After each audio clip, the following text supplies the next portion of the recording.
ಆಶೆಯೆಂಬ ಕೂಸನೆತ್ತಲು ರೋಷವೆಂಬ ತಾಯಿ ಮುಂದೆ ಬಂದಿಪ್ಪಳು ನೋಡ. ಬಹಳ ಲಕ್ಷ್ಯ ಕೊಟ್ಟು ಕೇಳ್ರಿ. ಬಹಳ ಸುಂದರವಾಗಿರ್ತಕ್ಕಂಥ ವಿಷಯ. ಆಶೆಯೆಂಬ ಕೂಸನೆತ್ತಲು ರೋಷವೆಂಬ ತಾಯಿ ಮುಂದೆ ಬಂದಿಪ್ಪಳು ನೋಡ. ಇಂತೆರಡಿಲ್ಲದ ಕೂಸನೆತ್ತ ಬಲ್ಲೊಡೆ ಆತನೇ ಲಿಂಗೈಕ್ಯನು ಕಾಣ ಗುಹೇಶ್ವರ. ಬಸವ ಪುರಾಣದಲ್ಲಿ ನಾವು ಹೆಚ್ಚಿಗೆ ಅಲ್ಲಮ ಪ್ರಭುದೇವರ ವಚನಗಳ ಚಿಂತನೆಯನ್ನ ಮಾಡ್ತಾ ಬಂದಿದ್ದೇವೆ. ಅಲ್ಲಮ ಪ್ರಭುದೇವರ ವಚನಗಳು ಅಂತಂದ್ರೆ ಬಹಳ ಮೇಲ್ಮಟ್ಟದ ವಚನಗಳು. ಪರಿಪೂರ್ಣವಾಗಿರ್ತಕ್ಕಂಥ ಆ ಸ್ಥಿತಿಯನ್ನ ತಲುಪಿರ್ತಕ್ಕಂಥ ವಚನಗಳು.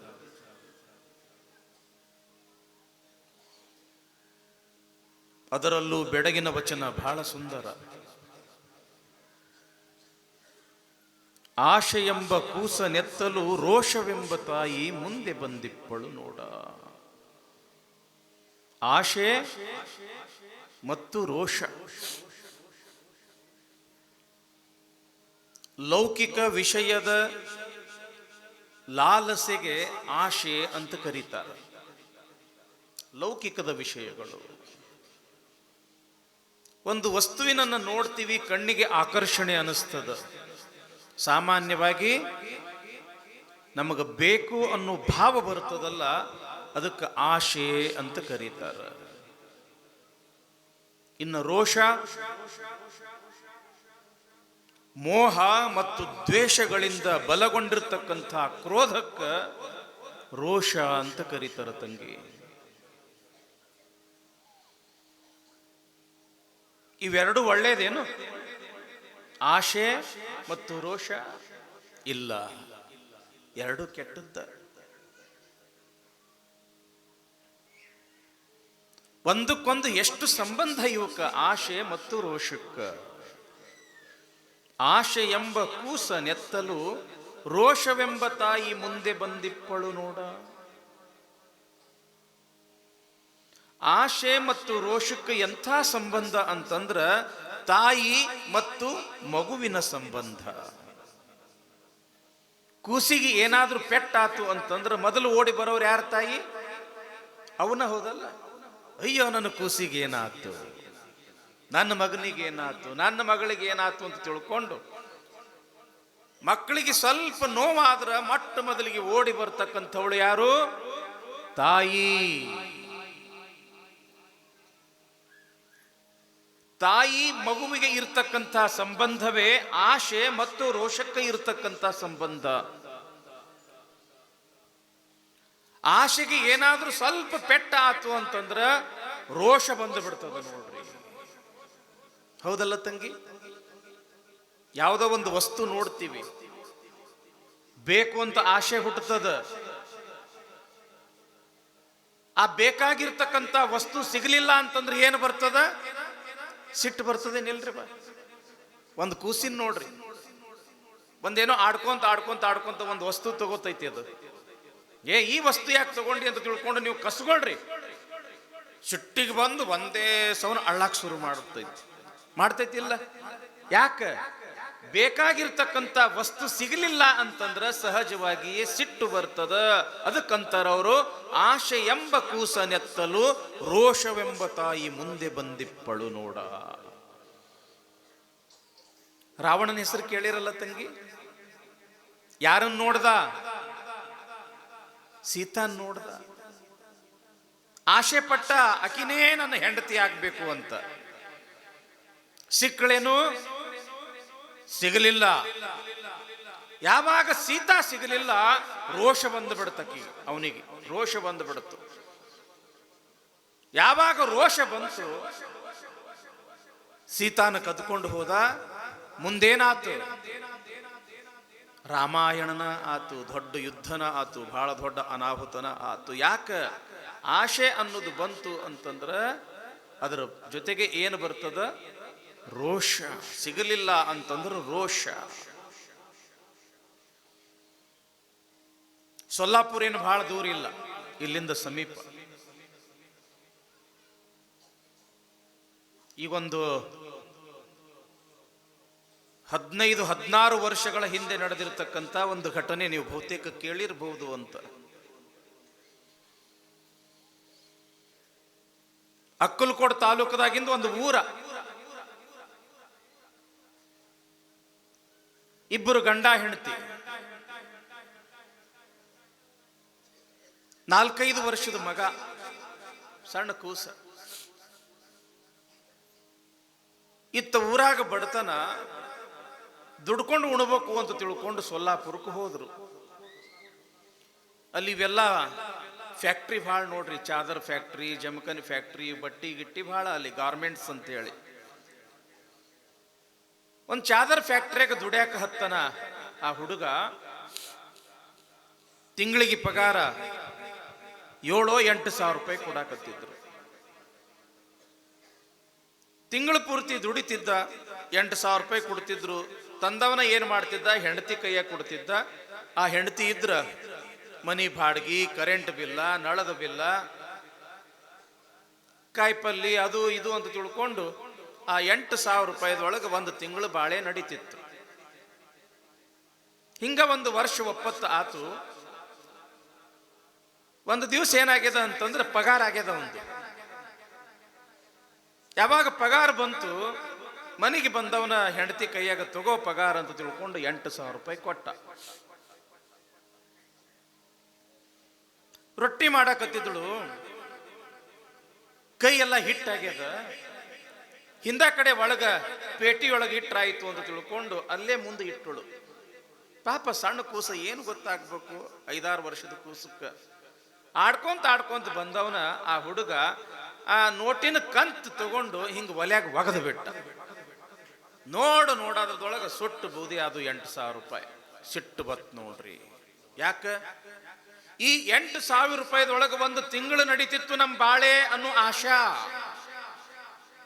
ಯಾವಾಗ ನೋಡೋದ್ರೊಳಗ ಆ 8 ಸಾವಿರ ರೂಪಾಯಿ ಸುಟ್ಟು ಬೂದಿ ಆತೋ, ಒಲೆಯಾಗಿರ್ತಕ್ಕಂಥ ಕಟ್ಟಿಗೆ ತಗೊಂಡವಳ ಆ ಹುಡುಗಿಗೆ ಹಿಂಗ ಹೊಡೆಯದ ತಡ ಕೂಸು ಸತ್ತು ಬಿಡುತ್ತೆ. ಅಪರೂಪಕ್ಕೂ ಹುಟ್ಟಿದ್ದು ಒಂದು ಕೂಸ ನನ್ನ ಮಗನ ಕೊಂದೆ ಅಂತ ತಿಳ್ಕೊಂಡು ಅದ ಕಟ್ಟಿಗೆ ತಗೊಂಡು ಹಿಂಗ ಹೆಂಡತಿಗೆ ತಲೆಗೆ ಹೊಡೆಯೋದಕ್ಕೆ ಅಕ್ಕಿನ ಸತ್ತಳು. ನೋಡೋದ್ರೊಳಗೆ 2 ಹೆಣ ಬಿತ್ತು. ಅಳತನ, ದುಃಖ ಮಾಡ್ತಾನ. ಏನು ಸತ್ತು ಮಗ ಬರ್ತಾನ, ಏನು ಹೆಂಡತಿ ಬರ್ತಾಳ? ಪ್ರೀತಿಯ ಮಗನ ಸತ್ತ, ಮೋಹದ ಹೆಂಡತಿನ ಸತ್ತಳು. ಇನ್ನು ನಾನರ ಯಾಕೆ ಬದುಕಬೇಕು ಅಂತ ತಿಳ್ಕೊಂಡು ಊರ್ಲ್ ಹಾಕೊಂಡು ಸತ್ತ. ಎಷ್ಟು ಕೆಟ್ಟ ನೋಡ್ರಿ ಆಶಾ ಅನ್ನೋದು. ಅದಕ್ಕೆ ಮನುಷ್ಯಾಗ ಯಾವಾಗಲೂ ಕೂಡ ಹೇಳ್ತಾರ, ಏ ತಮ್ಮ, ಸಿಟ್ಟಿನ ಕೈಯಾಗ ಬುದ್ಧಿ ಕೊಡಬೇಡು. ಸಿಟ್ಟು ಅನ್ನೋದು ಬಹಳ ಕೆಟ್ಟು.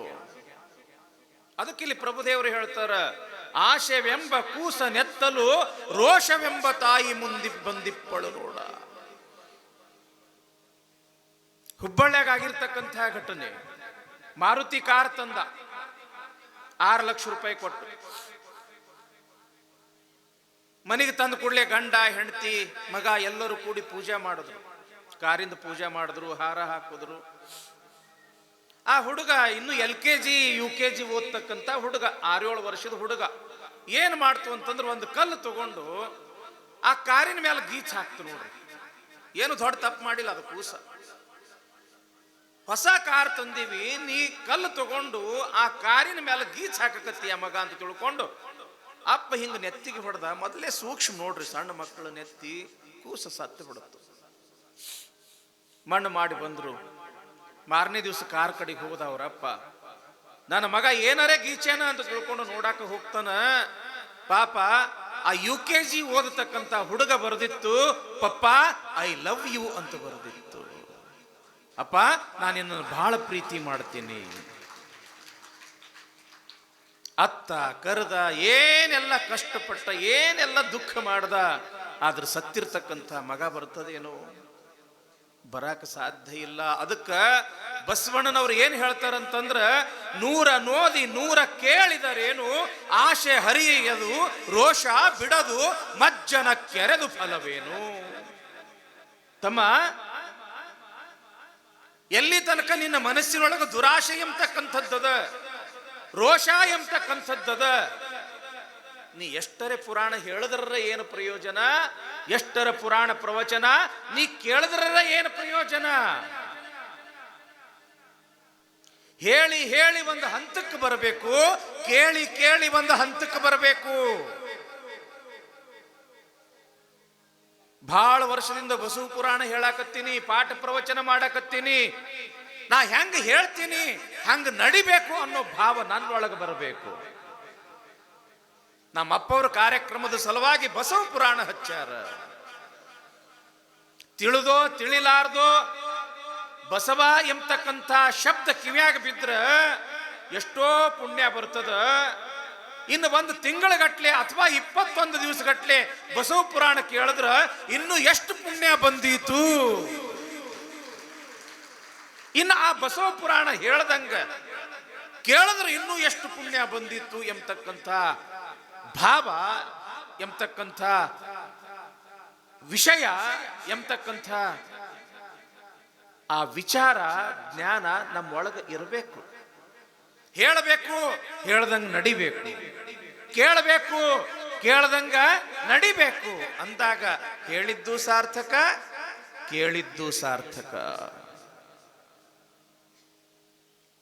ಆಶೆ ಎಂಬ ಕೂಸನೆತ್ತಲು ರೋಷವೆಂಬ ತಾಯಿ ಮುಂದೆ ಬಂದಿಪ್ಪಳು ನೋಡ.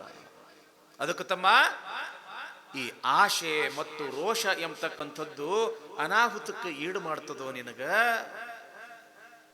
ಇಂತೆರಡಿಲ್ಲದ ಕೂಸ ನೆತ್ತ ಬಲ್ಲೊಡೆ ಆತನೇ ಲಿಂಗೈಕ್ಯನು ಗುಹೇಶ್ವರ.